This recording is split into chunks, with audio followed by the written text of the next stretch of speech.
But without any further ado, I want to introduce Gene Zannetti. Gene is actually, we met, he was our first, it was kind of Gene and I for a little bit back in 2021. Holding it down. Monty's just trying to figure it out.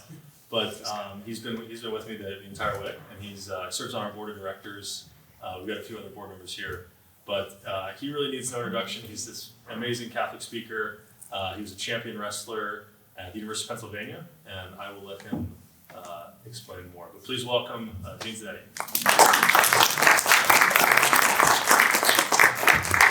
Excellent. Speaking from the podium, I feel like I'm ready to give the Make America Catholic Again speech. Right? That would get us all fired up?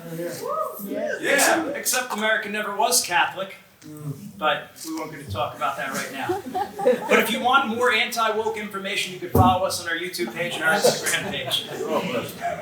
Well, we actually have a really good series right now. I wasn't planning on going into this, but we actually have a really good series right now on the indoctrination of youth in colleges to make us think like atheists, Marxists, Freemasons, and materialists. We're doing a full series on that. I'm going line by line through my textbooks at 5 major universities showing how they weave this into the curriculum. So you check out our page with that.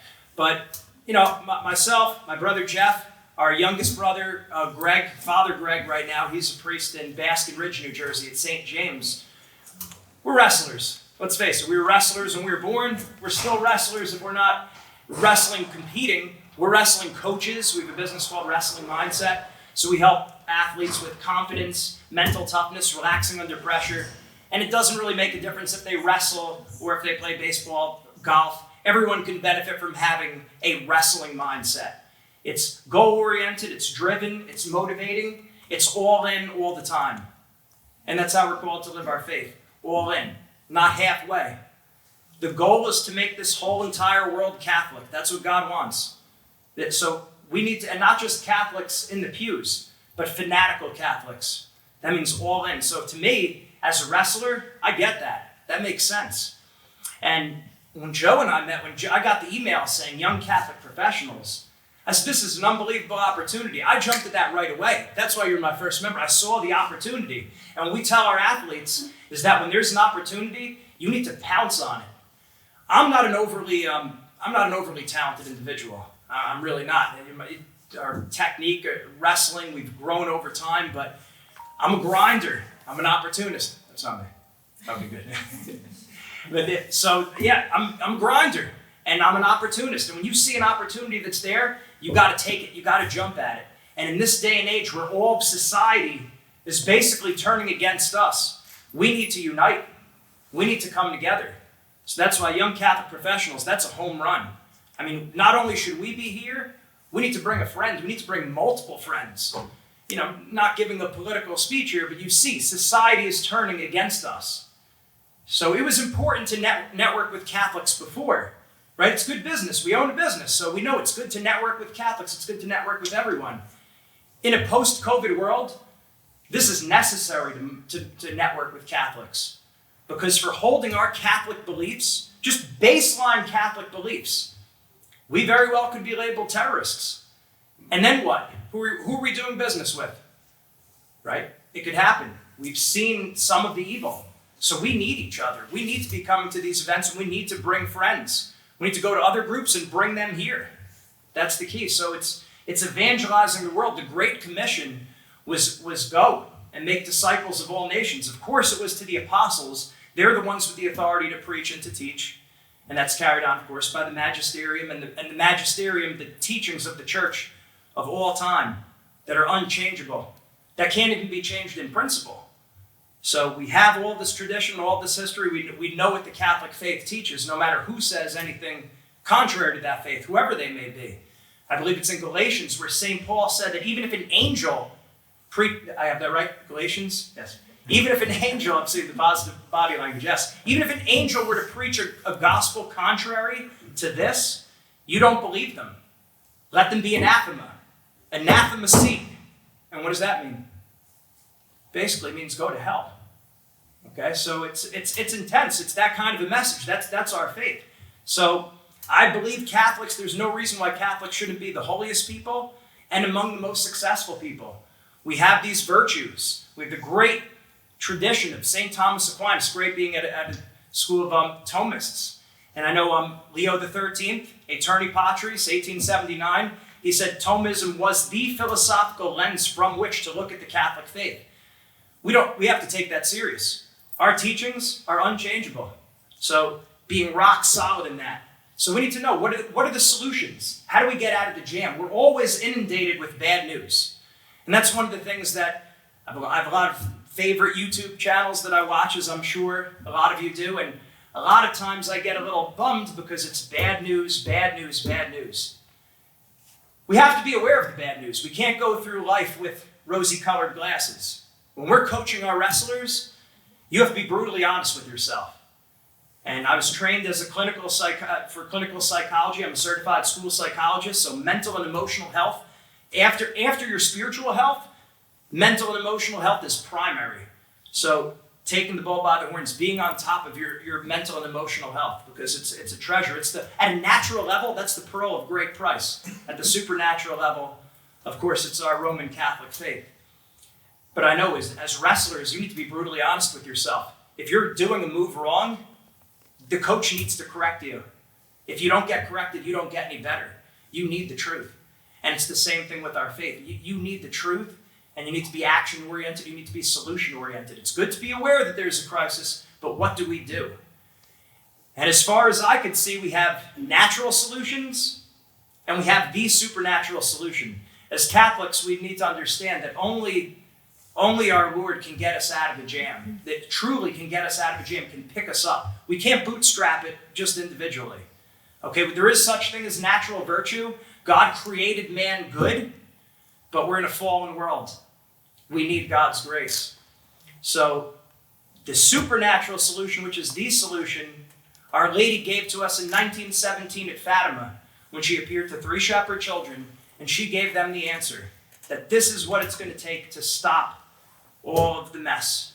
She said Russia will continue to spread her errors in these textbooks like I told you about, with any of the garbage going on with the elections and all of the woke agenda, basically, that the way it's going to end is if we follow what Our Lady told us to do at that time. And she gave 5 commands. So she gave commands for the Pope and for the bishops. That's not our direct focus because we're not the Pope, we're not bishops. So they have their role to play, we have our role to play. And as we tell our athletes, you focus on yourself. You focus on what you can do. You don't point the finger at other people. It's not criticizing. It's not blaming. It's not complaining. What do I have to do? How do I reach my goal? Staying the course. When we're working with our businesses, it's the same thing. We'll tell them, because we work with Mass Mutual, Northwestern Mutual, Fortune 500 companies.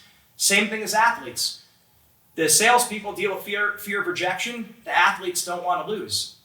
Eyes on the prize. Focus on yourself. Stop comparing yourself to other people.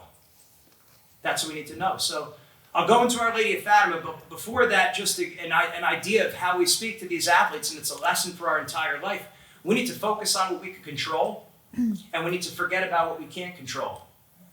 So when I was at Penn, at University of Pennsylvania, the college, my brother and I, we were roommates. It was a lot of fun. We had a disco ball in our room and everything. We definitely do things very differently looking back, knowing what we know, but we'll get it back with zeal, right? So you got to get it back. You can't go back in time, you got to move forward. So I took an animal behavior class, didn't do too well in that class. I won't reveal the grade, but I did learn this. There's 2 types of animals in the animal kingdom. There's predator and there's prey.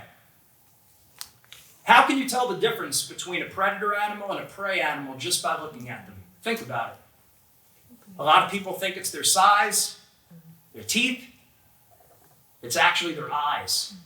If you look at predator animals, lions and tigers and bears, oh my. Where are their eyes? On the front of their head or on the side? On the front. Their eyes are on the front of their head. So why does a predator need to have their eyes in the front of their head? Because they're focused on what's in front of them, where they're going to go, hunting down their animal. And I know this is metaphorical language. So you say predator, a lot of bad thoughts pop up, but it's not like that. It's a symbol. It's never to be taken literally. Animals, their eyes are on the front of their head, these predators, because they're focused on their prey. So we say eyes on the front like to hunt. Let's hear it.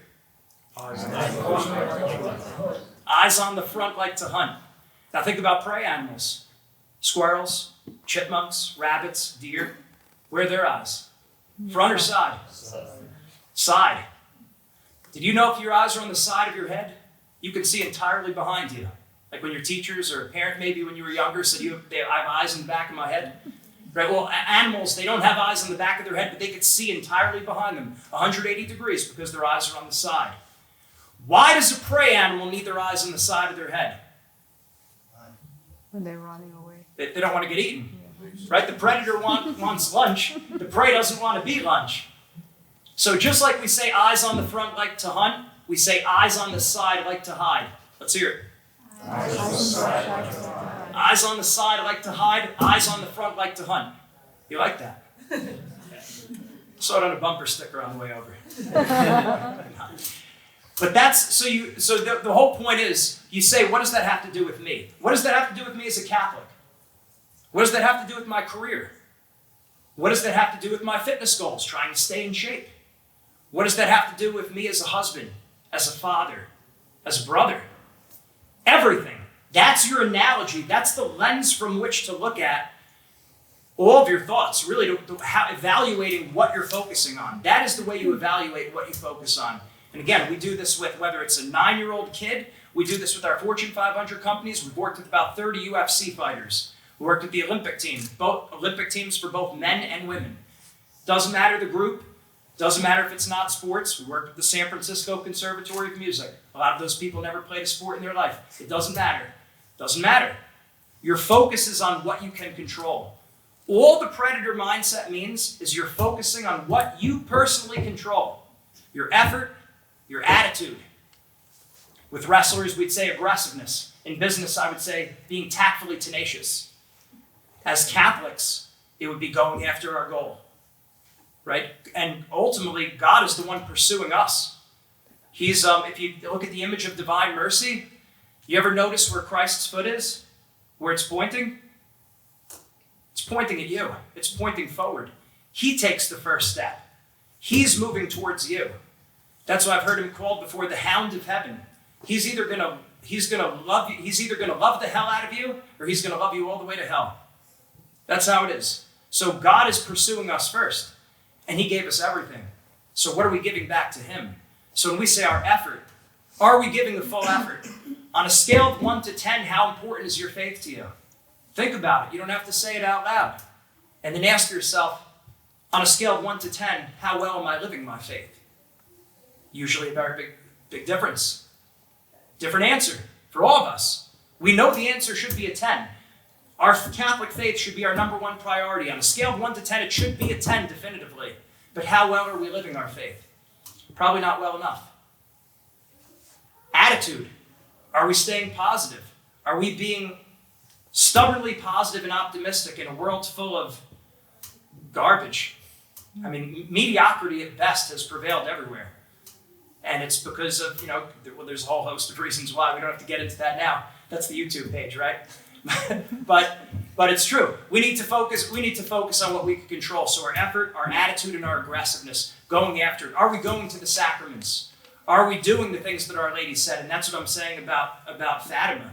And it goes perfectly along with young Catholic professionals. Are you coming to these kind of events? Are you bringing more people? That's the predator mindset. That's something you can control. That's how you can make a small difference. By coming here, by networking, exchange names, phone numbers, LinkedIn, make connections. Bring more people the next time. Merge your groups. Everyone here is probably part of multiple groups. You're probably part of multiple groups. Start merging them together. Let's bring them together. Talk about unite the clans. This is how we do it. This is how we unite the clans at a natural level. And at the supernatural level, we do what Our Lady of Fatima said. She appeared to 3 shepherd children. It was the largest public miracle since the miracle of the sun, since a parting of the Red Sea in Exodus. Right? There's probably 100,000 of Israelites leaving Egypt. Well, at Fatima, there was 70,000 people that watched the sun dance in the sky. They thought the world was ending. People were screaming in horror. There were people actually confessing their sins out loud. Imagine how embarrassed they were when they knew the world wasn't ending. Right? Imagine that. But they did the right thing. The point is they had that predator mindset. I'm trying to get to heaven. I don't care who hears my sins. I want to be saved. So that's the mentality. And the way to remember the Fatima message as far as our obligation is Roman Catholic SOS. RCSOS. This is what Our Lady wants of all of us. And she wants us to spread this to all people. And she said, when enough people do this, then we'll have the triumph of the Immaculate Heart. And I don't know, for you, come from an Italian family. When a mother cleans house, she cleans house. Okay? My dad has mopped the floor before. My dad has, vacuumed before. But when my mom cleans, it's a little bit different. When Our Lady steps in, she's the one who puts an end to the crisis. And she promised it, and our Lord promised it over 100 years ago now. So we need to be aware of that. RCSOS. R stands for Rosary. Pray the Rosary daily. C, consecrate yourself to the Immaculate Heart of Mary. Changed my life. 2015, when my brother entered the seminary, what pushed him over the top, he did the consecration to Mary. And at that point in time, he started applying to seminaries. And I said, wow, my brother's giving his life to God. What am I doing? So my brother Jeff and I, we made the consecration a few months later. That's, again, the benefit of the network. You have a strong network. Now, maybe your network's your family. Your strong network could also be your friends. We wouldn't be here if we didn't have some very good friends that helped us with our faith. So consecrate yourself to Mary. My biggest regret in life is not doing that when I was as young as possible. The S, first S is the scapular. Wear the brown scapular. The brown scapular is a sign of our consecration to Our Lady. So we want to wear that. And she promised St. Simon Stock in the 13th century that if anyone dies wearing the scapular, they will not see the fire of hell. That's not a superstition. That's a promise from Our Lady. You either believe that or you don't. It's a church-approved apparition. And Our Lady reiterated that again at Fatima when she held out the scapular to the children. A lot of people I've heard before say, well, Mary never directly said at Fatima to wear the scapular. Well, she said it before. And what do you think she was saying when she was holding the brown scapular? Wear the brown scapular. So it's a great deal right there. O, offer up your sufferings. Most people waste their sufferings. We all go through difficult times. And I don't say any of this lightly as a school psychologist. Depression, anxiety, suicide or suicidal thoughts. I'm not saying that everyone's in that low area, but we have bad days. You get broken up with. As a kid, you fail a test. You lose a deal at work. You get made fun of. Still happens. You look funny in front of family. Family and friends disapproving of us because we're just being Catholic. They think we're being extreme. No, we're just following the Catholic faith like everyone should do. It's hard. So offer up your sufferings. Most people waste their sufferings. It's a very powerful prayer when you unite your sufferings with Christ on the cross. And the final S is the Saturdays, the first Saturday devotion. Go to Mass. Receive the Eucharist, pray the Rosary, confession, and 15-minute meditation. Those are our marching orders. That's what Our Lady wants us to do. So on top of everything we're doing as a Catholic, this is not a replacement to everything you should be doing as a Catholic, but this is what Our Lady wants as the spiritual necessity to end the crisis in the world. I don't know about you. I grew up admiring superheroes. I wanted to save the world, right? And I've always said, I'd love to give a speech and say, that's how we're going to save the world.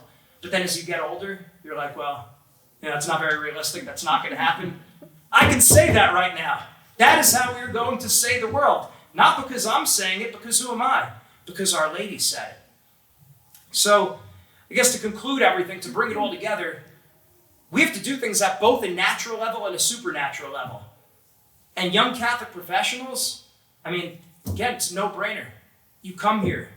You bring the best version of yourself, even if sometimes... And the devil's never just going to sit back. Anytime you're doing something good, the devil's going to... A lot of you probably experienced this. Well, it's going to be... I don't know if I'm going to be able to fit it in my schedule. This is going to be a tough week. I have this going on. Or you miss a train. Or whatever it might be. Fight through it. The devil's number one tool is discouragement. He wants you to be discouraged. And he's going to do that to you in business and in life. I should also say, now that I think about the consecration and thinking about how that pertains to business, I watch a lot of Father Chad Ripperger, if any of you do, on YouTube. He's a great exorcist priest, traditional Catholic, awesome information. He says, when you consecrate your exterior goods to Mary, the devil cannot touch it. Exorcists see that the devil cannot touch You are exterior good. So what does that look like? As far as my career, my business, wrestling mindset, and spiritual strength, my apostolate, I consecrate that almost every night. I should do it every night. Sometimes I fall asleep before I go through that, but I consecrate my business to the Blessed Mother. You only have to do it once, but it's good practice to renew it as frequently as possible. Same thing for your careers, for your possessions. Big reason why you're doing the consecration to Mary, so that what we're doing professionally, what this organization is doing, she's taking care of us. That motherly protection. There's nothing like that. There's nothing like that in the world. We know what that's like at a natural level. So imagine how much more powerful that is at a supernatural level. So it's great that we all came out. I thank everyone for being here. Make sure, it's very important. It can't end here. This is where it begins. Everyone should make it a goal. Say with our wrestlers, have a concrete goal. How many people are you going to bring here next time? Start with one. Some of you could do better. You could do better, and you know who you are. You know, if you're a serious networker and you're good at pulling people together, don't set the bar low. Right? If you have that gift where you're good at networking, bring people here, because that's part of the natural solution of what we need to all band together. Again, before, networking as Catholics was a nice thing, it's a benefit. Now it's mandatory. The way the world is going, we need each other. So it's a natural imperative. Bring people here, set a goal, and start living Our Lady of Fatima's message. Roman Catholic SOS. Rosary, consecration, scapular, offer up your sufferings, and sacrifice. You talk about the predator mindset, you talk about eyes on the front like to hunt. These are our marching orders. Our Blessed Mother hands us the football. Joe's handing you the football. Young Catholic professionals, this guy puts in a ton of time and work. The sacrifices he's made is unbelievable. He's handing you the ball. Who's going to run? You got to ask yourself, if not me, who? If not here, where? If not now, when? Thank you very much.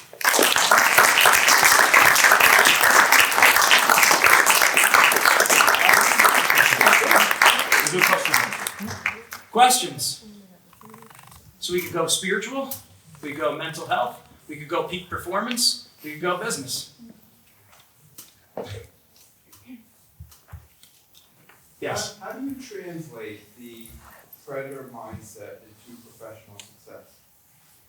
Focusing on what you can control. A lot of times we compare ourselves to other people, where we say, oh, well, I'm in this position in my career, my friend is there, right? Comparing ourselves to other people, a lot of times that makes us anxious or makes us depressed, right? Even if it's not like at a real low level, that hurts us, right? Or let's say I'm working with the sales team. We're focusing on hitting our sales numbers. No. You don't focus on hitting your sales numbers. You focus on how many calls you're making a day. Am I following up on time? Am I crossing my T's and dotting my I's in what I can control? So it starts with an action plan. Any area you're trying to get better, there's an action plan. Spiritually, a rule of life. What does your prayer life look like? Are you frequenting the sacraments at least the mandatory amount the church has given you? Right? So, and remember this, we don't want to be minimalists. It's like, well, I'm doing everything the church asks of me. And it's like, oh, well, okay, that's the love we have for God. Is that an all-in mentality? If someone asks me about my marriage, it's like, well, how's your marriage going? It's like, well, yeah, it's valid. I'm doing everything that I need to do. Right? I'm doing the things I need to do. No! My wife wants and deserves love. And I gotta do that to the best of my ability. So that's the mentality we have to have. you know. So focusing on what we can control. So the predator mindset, that's what it is. We're not comparing ourselves to other people. Have an action plan. What are we doing every day? You bring that up with a manager. Does this look like a good action plan? And then you execute. And then after you don't evaluate right away. You see, okay, 3 months are going by. How am I doing?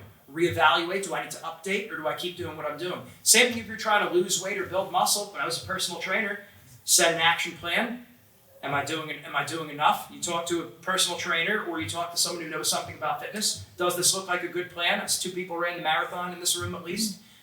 Does this look like a good plan? What do you think? And then you reevaluate after a certain period of time. So that's how you would apply it. Your effort, your attitude, your aggressiveness. You're not comparing yourself to other people or focusing too much on the outcome. Sports, we think too much about the outcome. Did they win or did they lose? What was their record?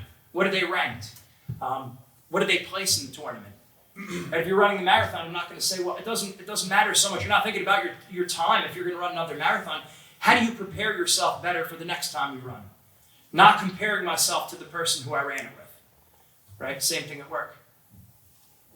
Good question. Thank you. Yes? I was going to ask, like, it's kind of tied into what you're kind of talking about, but like, what's your mindset for like fasting that you, like some advice you give? For fasting? Yeah, like what's like a mindset that you have or some advice? Well, so this is, it sounds different than the predator mindset, but you know, you could look at what other people are doing in a productive way or in an unproductive way, right? A lot of times we look at other people, we compare ourselves to other people, and we dwell on that instead of just learning what lessons can I learn from people. And I'm a firm believer that I could talk to anyone in this room and learn a ton. So can everyone here. So how it relates to fasting, when we think about other people in the past, if you just followed the traditional fasting rules of the church, what they were like before 1960 basically, or whenever they changed it, you would actually, and this is Father Ripperger who said this, you would actually develop the virtue of fasting and abstinence. Okay, so there's, you know the cardinal virtues, right? The natural virtues, peanut butter and jelly, French toast. Prudence, justice, fortitude, and temperance. You'll never forget it again. You need mnemonics. You need mnemonics. That's why we have the Roman Catholic SOS. That's why we got the peanut butter, jelly, French toast. Prudence, justice, fortitude, temperance. Temperance has all of these virtues have sub-virtues. And one of the sub-virtues for temperance is fasting. And if you just followed the traditional fasting rules of the church, you would possess that sub-virtue. So that would be a place to start. You could look at it and you could say, look, our great-grandparents, if they were Catholic, any of ours, they all did it. They all did it. And a lot of them were doing a lot harder physical work than we're doing in our very spoiled society. I mean, just think about what the moms had to do. Think about what the dads had to do. When I think about my great-grandfathers, some of them they were coal miners out in Scranton, Pennsylvania, around that area. I mean, they would eat their dessert. When they had lunch, they ate the dessert first, because if the coal mine blew up, at least they ate the dessert, right? But they had that kind of mentality. So it's like we think we have it hard. Yeah, think again. That's why it also helps. You know, just a good practical thing you could do. Read the Roman martyrology. I didn't even know that existed up until like a year or two ago, of the lives of the saints and these people who were just killed in a brutal way. So it's I think you're looking at it as someone always has it worse. That's basically a roundabout way of telling you when we say fasting, it's hard. Yeah, it's hard. But so is, I'm sure, a lot of the sacrifices we're making in our career. Marriage is hard. Having our exercise, fitness, you don't always feel like working out. So it's just applying that mentality to there. And then knowing that like all of our great-grandparents would have done that. It's just, yeah, this is par for the course. And it would be under the pain of mortal sin. Unless you had a grave reason. Right? So that could help a little bit there. No problem. I actually had my spiritual strength book. I didn't bring them here. I was gonna bring copies. You can get them on Amazon. But one of the things I do, I go through all the different virtues and the sub-virtues, and basically a game plan of how to build those up.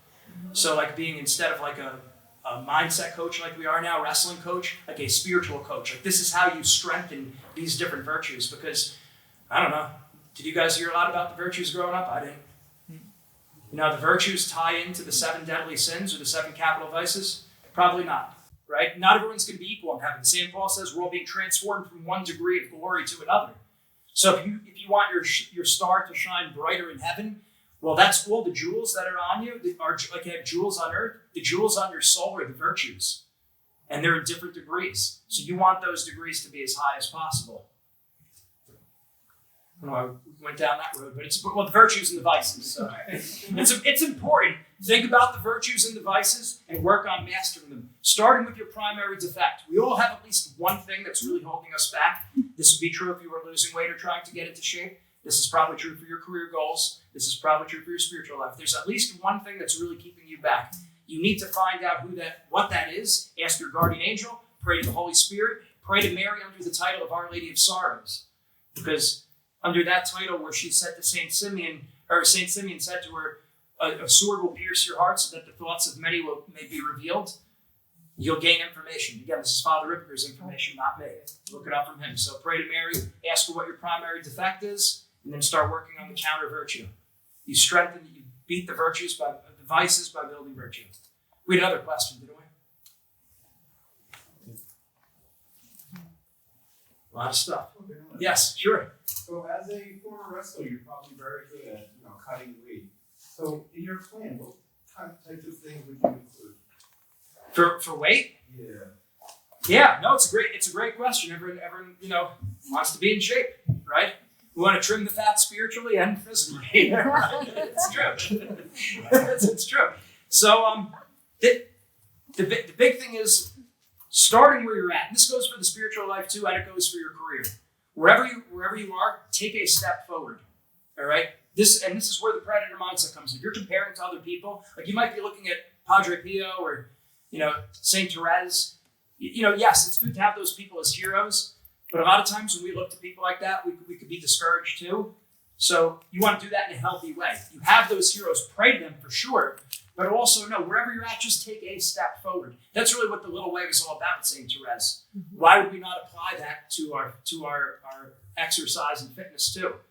It's better to do a lot than a lot of little. We all know it's better to exercise 15 minutes a day than 3 hours twice a week, right?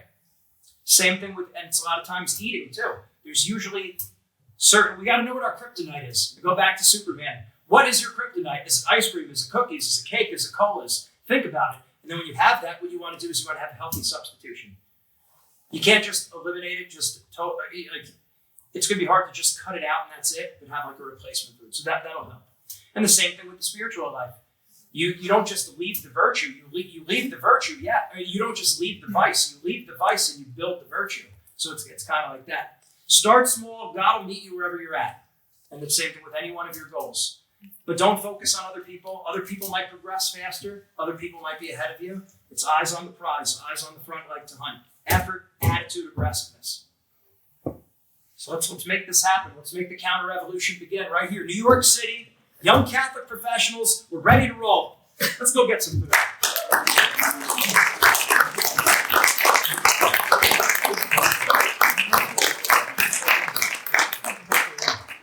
Like I said, I tried to talk as little as I could to give Gene enough time, and I still feel like I talked too much.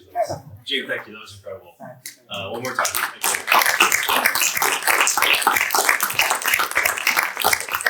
So we're gonna head back to the other room for another hour of networking, and then, like I said, next event December 13th at 3 West Club, free for members, and we'll figure it out from there. But thank you guys for coming. Bring friends. Yes, and bring friends too. Thanks. Yes.